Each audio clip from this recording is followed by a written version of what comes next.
여러분 잘 아신 대로 솔로몬이라고 하는 임금은 지혜의 왕입니다.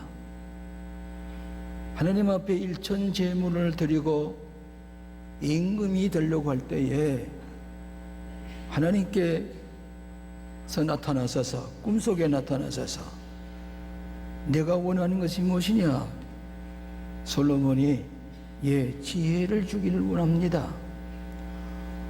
건강이라든지 장수라든지 부귀 영화를 찾지 아니하고 지혜를 구하는구나. 나중에는 하나님께서 솔로몬에게 지혜를 풍성하게 주실 뿐만 아니라 그에게 부도 주었습니다. 재물도 주었습니다. 부귀도 주었습니다. 장수하는 건강도 주셨습니다. 이때 아프리카의 스바 여왕이 솔로몬 왕이 지혜가 많다는 소문을 듣고 많은 예물을 싸가지고 이스라엘 나라 솔로몬에게 찾아갑니다. 이제 가서 이 지혜 왕에게 지혜를 한번 시험해 보리라, 그런 생각을 가지고 가서 솔로몬을 만나기 전에 모든 상황을 살펴보니까 엄청난 축복을 받고 있어요. 지혜가 충만한 이스라엘 나라, 자기가 과거에 생각했던 것은 이 반도 미치지 못하구나. 얼마나 많은 지혜를 가지고 복을 누리는 것을 보고 솔로몬에게 너무나도 엄청난 지혜로 축복해 주신 것을 감탄하는 얘기를 했습니다. 그리고는 솔로몬을 지혜를 시험해 보려고 하다가 시험도 하지 않고 솔로몬 왕이 쏴주는 많은 보물을 가지고 자기 나라에 돌아왔다고 하는 것입니다. 이 시대는 지식보다도 지혜를 필요로 하는 시대입니다. 잠언서 9장 10절에 여호와를 경외함이 지혜의 근본이요 거룩한 자를 아는 것이 명철이라. 명철이라는 말은 통찰력이라, 영어로 말하면 인사이트라, 이렇게 해석할 수가 있습니다. 구약 성경에는 지혜 문학에 속하는 책이 있습니다. 잠언서라든지 시편이라든지 아가서라든지 욥기 같은 것은 지혜 문학에 속하는 성경입니다. 저는 한때 이화대학에 가서 지혜 문학을 가르친 적이 있었습니다. 그때 이화대학생들이 이 성경의 지혜 문학을 강의하게 될 때에 너무너무 재미있어 하는 거예요. 이런 지혜를 우리가 가지고 살아야 되겠구나. 오늘 예수님께서도 어렸을 때에 회당에서 이 아가서라든지 잠언서 시편을 읽었을 것입니다. 그래서 예수님께서 공생애에 설교하실 때에 많은 재미있는 예화를 들으셨습니다. 그 예화는 구약에 있는 시편이라든지 잠언서에 있는 지혜 문학에서 얻은 지혜를 가지고 모든 예화를 들으셨을 것이라고 하는 얘기도 들을 수가 있습니다. 잠언서에 지혜는 가장 좋은 보물이라고 그랬습니다. 루비보다도 훌륭하고 진주보다도 귀하니라 그랬습니다. 지혜를 찾아 얻는 사람이 가장 행복한 사람이라 그랬습니다. 이 지식은 우리의 마음의 힘이라고 할 것 같으면은 지혜는 영혼을 통해서, 신앙을 통해서 하나님을 경외할 때에 얻는다고 말씀했습니다. 여러분, 대학에서 등록금을 많이 내고 지식을 삽니다. 많은 지식을 얻습니다. 박사학위도 얻습니다. 그러면 그것이 바로 우리에게 성공의 길이냐? 많은 지식을 가지고도, 좋은 학위를 하고도 성공하지 못하는 까닭은 지혜가 없기 때문이다, 이렇게들 얘기를 합니다. 지금 우리는 지혜가 곤빈한 시대에 살고 있습니다. 우리는 과학의 지식이 많이 발달됐습니다. 하나님도 과학적인 지식을 가지고 하나님의 존재를 증명하려고 하는 과학신학이라고 하는 것이 생겨났습니다. 이 지식을 가지고 있는 하나님도 증명하는 시대에 우리가 살고 있다고 하는 얘기입니다. 그런데 테니슨이라는 사람이 말하기를 지식은 많이 얻었으나 지혜는 더욱 갈망하고 있다. 지식보다도 지혜가 부족하기 때문에 이 지혜를 갈망하는 것이 현대인이다. 그렇게 얘기를 했습니다. 오늘 본문의 말씀, 여호와를 경외하는 것이 지혜의 근본이요 거룩하신 자를 아는 것이 명철이니라. 지식은 머리로 깨닫습니다. 머리로 배웁니다. 지혜는 가슴으로, 경험으로, 영적인 영감으로, 믿음으로 느끼고 체득하는 것이 바로 지혜라. 그렇게 이해할 수가 있습니다. 첫째로 지식을 바로 쓰게 하는 것이 지혜입니다. 지혜와 지식이 같지는 않습니다. 지혜를 많이 얻었다고 할지라도 활용할 줄을 모르는 사람이 있습니다. 그래서 뭐라고 그러는 거니? 저 사람은 말로 배워가지고 되로 쓰는 사람이다. 또 어떤 사람은 되를 되박으로 배워가지고 말로 쓰는 사람이다. 다시 말하면 지혜가 있는 사람은 지식을 잘 활용할 수 있다고 하는 것입니다. 여러분, 우리나라의 자동차 공장이 미국에도 지금 굉장히 큰 공장이 있어서 미국 산업에 많은 도움을 준다고 그래요. 인도에도 자동차 공장이 있습니다. 저 중국에도 우리 자동차, 한국 자동차 공장이 있습니다. 근데 거기는 많은 모든 부속품이 이걸 갖다가 지식이라고 하는 것은 그런 많은 조각의 부속품을 만들어내는 것이 지식이라고 할 것 같으면 이걸 종합을 해서 제곳에 들어 맞추어 가지고 자동차를 만들게 하는 것은 바로 지혜다. 그런 거로 지식을 잘 활용하게 하는 것이 지혜라고 하는 것입니다. 여기에 하나님 앞에 예배하면서 기도하면서 우리가 영감을 얻게 되고, 이렇게 살아야 되겠구나, 이것이 지혜로구나, 이렇게 가치 있게 살아야 되겠구나, 이 목적으로 우리가 이래야 되겠구나, 이렇게 활용하는 것이 지혜인 것입니다. 사도행전 4장 13절에 보면 베드로와 요한이 용기 있게 부활의 주님을 증거하는 걸 보고 주변 사람들이 뭐라고 그랬습니까? 하하, 그들이 학문 없는 범인으로 하다가 공부하지 못한 무식한 사람으로 알았더니 하나님의 지혜를 가지고 용기 있게 외친 걸 보고 학문 없는 범인으로 하다가 그들이 다 놀랐다고 얘기를 하고 있습니다. 지혜 있는 사람은 창의력이 있습니다. 남이 쉴 때 쉬지 않으면 부지런하게 일합니다. 영감이 있습니다. 하나님의 말씀에 순종합니다. 정직합니다. 성실합니다. 이것이 지식보다 뛰어난 지혜의 사람이라고 하는 것입니다. 여호와를 경외하는 것이 지혜의 근본이니라. 여러분, 이번에 홀십산 기도회 때에 기도 제목 가운데 여러분이 자녀의 결혼 문제를 놓고 기도들을 많이 했습니다.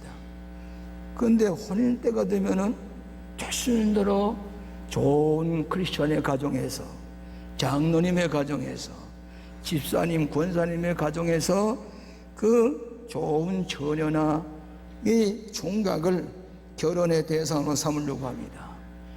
그건 다른 것이 아닙니다. 장로의 자녀이기 때문에 뛰어난 것도 아니고, 그가 하나님 앞에 나와 예배드리는 진실한 예배자, 하나님의 경외함으로 얻는 지혜를 가지고 있기 때문에 그 지혜로운 딸을 자기 집에 잡으러 영접하려고 하는 것입니다. 여러분, 여자는 지혜롭습니다. 교회에서 예배드리고 하나님을 경외하는 지혜를 가지고 있는 그 처녀가 결혼을 할 것 같으면 그 가정이 축복이 됩니다. 왜? 지혜를 가지고 왔기 때문에. 자녀를 지혜롭게 잘 양육합니다. 그래서 뛰어난 자녀들을 만드는 것은 지혜로운 아내가 만드는 것입니다. 남편이 잘하는 것 같지만은 남편이 아니라 아내가 자녀들을 잘 키워서 지혜로운 자녀들을 만듭니다. 여러분, 성경에 이 지혜 문학인 잠언서를 가만히 읽어보면 이 잠언서 마지막에 결론을 여자가 지혜로울 때에 어떤 결과를 낳느냐, 잠언서 31장 10절 이하에 이렇게 기록되어 있습니다. 여러분 먼저 들어보시기 바랍니다. 누가 현숙한 여인을 찾아 얻겠느냐? 그 값은 진주보다 더하니라. 그런 자의 남편의 마음은 그를 믿나니 산업이 핍절치 아니하겠으며, 그런 자는 살아있는 동안 그 남편에게 선을 행하고 악을 행치 아니하느니라. 지혜로운 아내, 지혜로운 여자는 자녀들을 다 훌륭하게 양육시킬 수 있는 그런 훌륭한 아내는 루비보다도 진주보다도 더 존귀한 가정의 축복이 된다는 것을 믿으시기를 바랍니다. 잠언서의 유명한 말씀은 지혜로운 여자로 결론을 짓고 있습니다. 두 번째로는 삶의 가치관을 바로 심어주는 것이 지혜입니다. 삶의 가치관을 바로 깨닫게 하는 것이 바로 지혜라고 하는 것입니다. 지식의 교육을 담당하는 어떤 미국 사람이 말하기를, 나무의 가지는 많이 알고 있으나 그 나무의 뿌리는 알지 못한다. 지식이라고 하는 것은 나무의 가지에 대한 것은 많이 가지고 있지만 뿌리를 알지 못하는 거예요. 지혜는 그 뿌리를 아는 것입니다. 뿌리를 알 때에 가지의 모든 모양도 자기들이 아름답게 꾸며낼 수가 있게 되는 것입니다. 지금은 전문화의 시대입니다. 여러분, 우리 교회도 의사 선생님이 많이 계십니다. 어떤 분은 심장만 가지고 연구해서 전문가가 됩니다. 어떤 사람은 눈만 동공만 연구해서 전문가가 됩니다. 그래서 옛날 것 같지 않아요. 안과 의사도 동공만 연구하는 것 이외에는 잘 몰라요. 전문화돼서 깊이 들어갑니다. 그러나 이 지식의 허브가 무엇이냐, 그 중심을 알지 못하는 것이 오늘 현대인의 맹점입니다. 그래서 지식을 많이 알고 있어도 혹시 지식을 가지고 생활에 편리를 도와줄 수는 있어도 인생의 생명의 가치가 무엇이냐, 왜 살아야 되느냐, 하나님의 형상을 지음받다는 것이 무엇이냐, 살았다는 의미가 무엇이냐, 가치가 무엇이냐, 이것을 알고 살아가는 것이 성공적인 인생이라고 하는 것입니다. 오늘 사랑하신 여러분, 오늘 하나님을 경외하는 것이 지혜와 지식의 근본입니다. 윤리와 도덕과 가치관을 가지고 공의를 실현하고 정의를 실현하고 평화를 실현하는 것입니다. 이걸 모르는 사람은 잘 사는 나라 보면 시기가 생깁니다. 욕망이 생깁니다. 탄압합니다. 탐심을 가지고 이 잘 사는 세계를 아주 못 살게 만들려고 하는 이런 마음씨를 가지고 축복을 받겠어요? 여호와를 경외하는 것이 지혜의 근본이라고 하는 것을 우리는 알고 지혜롭게 사는 우리 크리스찬들이 되시기를 축원합니다. 마지막으로 세 번째로 지혜를 바르게 분별하는 것이, 사물을 바르게 분별하는 것이 지혜입니다. 분별력이 생기는 것이 지혜입니다. 오늘 지혜는 사물을 분별하는 통찰력을 가지고 가는 것이 지혜라고 하는 것입니다. 영어 성경의 메시지라고 하는 성경의 번역본이 있습니다. 거기에는 아까 보면 잠언서 10장에 있는 말씀이 이렇게 기록되고 있습니다. 숙련된 삶은 하나님을 두루하는 데서 얻고 통찰력 있는 생명은 거룩하신 하나님을 아는 데 있다. 이것이 성경입니다. 여러분, 인간은 순간순간 선택하며 살아가는데 선택하기 위해서는 분별력이 있어야 됩니다. 분별력이 없는 사람은 바른 선택을 할 수가 없습니다. 바르게 선택하지 못하면 나중에 가서는 잘못 선택했기 때문에 화를 부르게 되는 것입니다. 여러분, 이 세상에서 가장 지혜로운 백성이 누굽니까? 유태인입니다. 노벨상을 탄 사람이 무려 180명이나 됩니다.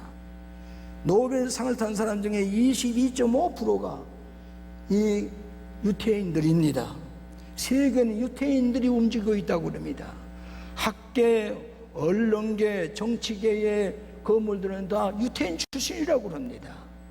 미국의 대학의 20%가 유태인들이 가르치고 있는 석학들이라고 합니다. 왜 그런 거니? 그런 어렸을 때 토라, 구약 성경을 가르치고 일대에 지혜를 얻기 때문입니다. 분별력이 있기 때문에 남보다 앞서가게 되는 것입니다. 요셉이 애굽의 총리 대신이 됐습니다. 근데 가만 보면 요셉이 무슨 학문을 했다는 얘기가 없어요. 옥에 갇혔다 나와가지고 애굽의 총리 대신이 됐어요. 왜 그랬을까요? 지혜가 있었기 때문에 꿈도 잘 해석했단 말이에요. 그래서 나중에 아버지 야곱을 모셔오는데 수레를 보내겠어요. 수레를 보내는데 형들이 거짓말하니까 저 깊은 함정 속에 빠뜨려고는 죽이진 않았어요. 염소 피를 발라가지고 그의 채색 옷을 벗겨가지고 거기다 피를 묻혀가지고 야곱의 아버지에게 와서 요셉이 낳은 짐승에 삼켜 죽었습니다. 이거 보세요. 거짓말했거든요. 그래 나중에 보니 요셉이 애굽의 총리 대신 됐어요. 여기는 흉내를 굶어 죽게 생겨서 쌀을 얻으려 갔더니 알고 보니까 자기들이 팔아먹은 요셉이 총리 대신 됐단 말이에요. 지식을 가지고 성경에 지식 배웠다는 거 없어요. 애굽의 문물을 배웠다는 얘기가 없어요. 지혜를 가지고 애굽의 총리 대신이 된 것을 우리가 알 수가 있습니다. 여러분, 분별력이 있어야 됩니다. 크리스찬은 분별력이 있기 때문에 남보다 뛰어난 지혜로운 삶을 살게 되는 겁니다. 이게 악의 역사냐 선의 역사냐, 하나님 앞에 예배할 때에 기도할 때에 우리는 성서적인 지혜를 가지고 바른 것을 분별할 수가 있게 된 줄로 믿습니다. 이것이 크리스찬입니다. 여러분, 솔로몬이 지혜의 왕이 되었습니다. 나중에 나라가 붕황해졌습니다. 이방 여자들을 불러들였습니다. 그냥 오는 게 아닙니다. 이방 신들을 가지고 와서 우상 숭배가 되었습니다. 여호와를 경외하는 것이 아니라 우상 숭배를 한 자부터 이 나라가 황폐화됐습니다. 나중에 나라가 둘로 갈라졌습니다. 나중에 이 사람들이 우상 숭배 때문에 저 바벨론의 시리아로 포로로 잡혀가서 70년 동안을 노예 생활을 했습니다. 왜? 여호와를 경외하지 못했기 때문입니다. 오늘 사랑하신 여러분, 이 나라도 마찬가지입니다. 통찰력을 가지고 분별할 시대가 가까우고 있습니다. 여러분, 미국 역사상 가장 위대한 연설한 게티스버그 연설을 누가 했습니까? 아브라함 링컨이 했습니다. 1864년 11월 9일에 이 게티스버그 연설할 때에 미국 역사상 가장 짤막한 연설이지만은 미국 모든 운명을 바꾸어 놓는 연설문이었습니다. 초등학교 학생들이 달달 있습니다. 대개 그 내용은 이렇게 되어 있습니다. 하나님 아래서 새롭게 탄생되는 자유의 나라, 이 시민의 정부는 시민으로 말미암아 시민에 의해 시민을 위한 정부는 이 지구상에서 결코 무너지지 않을 것이다. 유명한 얘기입니다. 용서하세요. 우리도 그런 얘기를 많이 들었죠. 영어 이렇게 얘기했죠. Government of the people, by the people, for the people. shall not perish from the earth. 시민으로 말미암은 정부, 시민에 의한 정부, 시민을 위한 정부는 결코 이 땅에서 사라지지 않을 것이다. 유명한 얘기입니다. 이건 어디서 힌트 던지 아십니까? 그 전 주일에 예배당에 가서 예배를 보는데 그야말로 예배는 하나님을 경외할 때 지혜를 주었습니다. 목사님이 설교하는데 이와 비슷한 얘기를 하는 것을 아브라함 링컨이 편지 봉투에다가 그저 적었습니다. 그리고 게티스버그 연설을 만들었습니다. 이것이 미국 역사상 가장 위대한 연설이 된 것입니다. 저는 아브라함 링컨의 연설을 인용하면서 얘기합니다.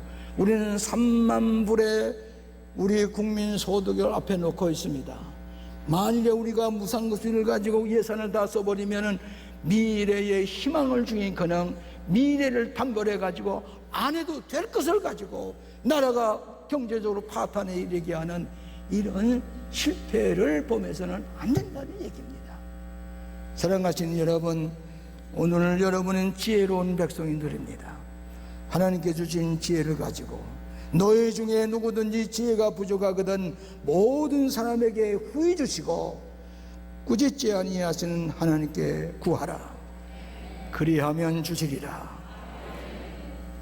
불란서의 유명한 화가 고로트라는 사람이 있습니다. 이 사람은 그림 그릴 때 먼저 하늘을 다 그려냈습니다. 하늘을 다 그리고 난 다음에 그때 밑에다가 적재적소의 아름다운 그림을 그릴 때에 명화가 된다고 하는 얘기입니다. 하늘을 깨져준 지혜를 가지고 살 때에 우리는 산마음을 세계 모든 나라가 부러워합니다. 대한민국을 부러워합니다. 한류가 세계를 사로잡고 있습니다. 이제 잘못된 무상급수, 그게 급한 게 아닙니다. 학생들이 머리 좋게 가르치는 거 급한 일입니다. 빵을 주고 미래를 담보를 해주자. 어리석은 백성이 아닙니다. 어리석은 백성이 아닙니다. 그런 거로 우리가 하나님께 주시는 지혜를 가지고 위대한 시민답게 지혜로운 시민답게 판단하시는 여러분 되시기를 주의 이름으로 축원합니다. 기도하십시다.